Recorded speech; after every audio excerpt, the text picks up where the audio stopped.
P4లో peoples private public partnership అని ఏదైతే ముఖ్యమంత్రి చంద్రబాబు నాయుడు గారి పిలుపుందో దాంట్లో ఉన్న వర్గాల నుంచి లేని వర్గాలను ఆదుకోవడం. నేను అడగంగానే సాయం చేశారు, ఆయనకి నమస్కారం. బండి కొనుక్కోవాలంటే 12,000 దాకా ఉందండి, ఉచితంగా ఇచ్చారు. సెంట్రల్ నియోజకవర్గంలో చిరు వ్యాపారులకి అండగా ప్రభుత్వం నిరంతరం పనిచేస్తూ ఉంది. అలాగే శాసనసభ్యుడిగా నిరంతరం కూడా వాళ్ళకి అన్ని రకాల అభివృద్ధి కోసం అండగా ఉంటా ఉన్నాం.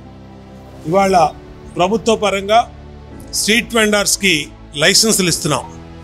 లైసెన్సులో మున్సిపల్ కార్పొరేషన్ నుంచి వాళ్ళ గుర్తింపు కార్డు ఇచ్చిన తర్వాత ఆ కార్డు తీసుకొని ఆధార్ కార్డు అలాగే రేషన్ కార్డు తీసుకుని వెళ్తే బ్యాంకుల్లో 10,000 రూపాయలు ఎటువంటి పూచీకత్తుల్లో హామీ లేకుండా లోన్ ఇస్తారు. ఆ 10,000 రూపాయలు కనుక మళ్ళీ తిరిగి ప్రాంప్ట్గా కనుక చెల్లిస్తే 50,000 వరకు రుణాలు ఇవ్వటం.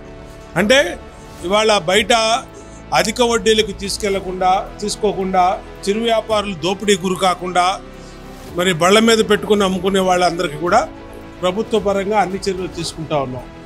ఎవరైనా లోన్లు ఎక్కడన్నా మీకు ఇబ్బంది వస్తే మా ఎమ్మెల్యే కార్యాలయానికి వస్తే దగ్గరుండి వాళ్ళకి లోన్ ఇప్పించే కార్యక్రమం చేసి పెడతాం. అట్లాగే ప్రభుత్వ పరంగా కూడా సబ్సిడీలు చిరు వ్యాపారులకి లోన్లు కానీ అన్నీ కూడా సబ్సిడీ రుణాలు కూడా పెట్టబోతా ఉన్నాం. ఇదే కాకుండా ఇవాళ ఏదైతే డోర్ టు డోర్ పాదయాత్ర చేసినప్పుడు మా దగ్గరికి వచ్చి మా వ్యాపారం బళ్ళు పాడైపోయినాయి, మన వరదల్లో దెబ్బతిన్నాయి, ఆర్థికంగా బళ్ళు కొనుక్కోలేని స్థితిలో ఉన్నామంటే మరి వాళ్ళందరికీ కూడా ఉచితంగానే బళ్ళు ఈరోజు ఇవ్వటం జరుగుతూ ఉంది. ఎన్ని అప్లికేషన్లు వచ్చినా నోట్ చేసుకొని ఆ అప్లికేషన్లు మా డివిజన్ పార్టీ నాయకులు ధృవీకరించిన తర్వాత వాళ్ళందరికీ సహాయం చేయటం.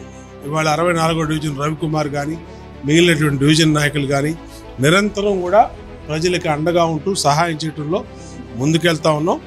ఏది ఏమైనా P4లో పీపుల్స్ ప్రైవేట్ పబ్లిక్ పార్ట్నర్షిప్ అని ఏదైతే ముఖ్యమంత్రి చంద్రబాబు నాయుడు గారి పిలుపుందో దాంట్లో ఉన్న వర్గాల నుంచి లేని వర్గాలను ఆదుకోవడం, వాళ్ళకి అండగా ఉండటం.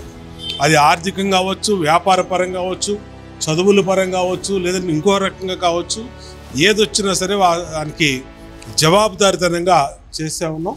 ఈరోజు P4లో భాగంగా దాదాపు 20 తోపుడు బళ్ళు నిన్న ఈరోజు ఇవ్వటం జరిగింది. భవిష్యత్తులో కూడా ఇస్త్రీ బళ్ళు కానీ అన్నీ కూడా రజకులకి కుల వృత్తులు చేస్తున్న వాళ్ళందరికీ కూడా సహకరిస్తాం. అన్ని రకాలుగా వాళ్ళకి అండగా ఉంటాం.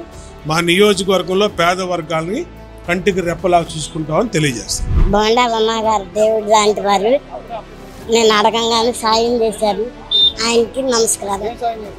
బండి 10,000 అవుద్ది, నాకు ఉచితంగా ఇచ్చారు. ఉమాగారి పాదయాత్రలో భాగంగా సుపరిపాలన ఏడాది పాలన సందర్భంగా 29వ డివిజన్ మదనానగర్ వచ్చారు. ఈ సామ్రాజ్యం గారు ఇబ్బంది పడుతున్నాను, బండి కావాలంటే ఆయన ఆ రోజు శాంక్షన్ చేసి ఈరోజు మాకు మా డివిజన్లో సామ్రాజ్యానికి బస్సు ఇచ్చినందుకు ఆయన కృతజ్ఞతలు చెప్తున్నాను. బండి కొనుక్కోవాలంటే 12,000 దాకా ఉందండి, ఉచితంగా ఇచ్చారు. ఇది జాగ్రత్త చేసుకోమని నేను ఆర్థిక సహాయం చేయమన్నా కానీ చేయమని చెప్పారు. మమ్మల్ని డివిజన్లో కూరగాయలు అవి పెట్టుకుంటానండి, అవి కూడా కూరగాయలు ఏర్పాటు చేస్తాను. మేము కాయలు అమ్ముకుంటా తీసుకున్నాను సార్, మా బతుకు కోసం కష్టపడతా తీసుకున్నాను సార్.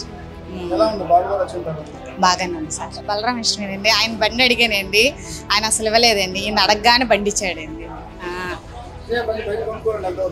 10,000 అయింది సార్. సార్ అడగగానే అన్న అడిగాను, బండి కావాలన్న బండి ఇరిపోయిందని, ఇస్తానమ్మా అన్నాడు, ఇచ్చారు సార్. రమ్మన్నారు, సంతోషం సార్. అంటే